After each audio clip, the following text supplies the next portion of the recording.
Mauna ning atong mang inasal nga gimarinate for 20 hours.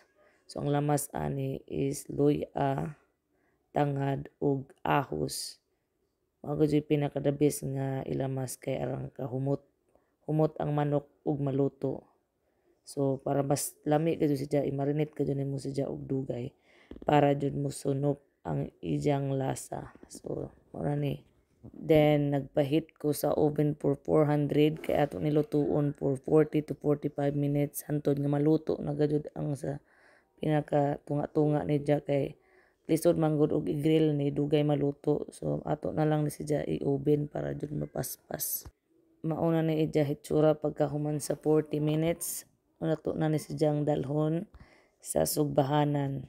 Diya atong pahiran sa chicken oil nga atong gihin. So mao na ni atong tambok sa manok. Ato himo mantika. Pero maghimutaw ka ng atong kuan para sa manginasal nga oil.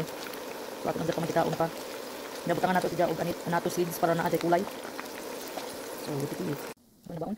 Pero ano para kulay. Ay, sige. Tambok sa? Look. Then pagkain anak ko seeds for magdala na so sa mga wait so mga ya ano ya mana to wait ano yung pangkusa ano ni balik ko na mga sabi kita ni dapat mo na ko na ko ano dapat so mauna ni atong mang inasal chicken oil o di ba una siya.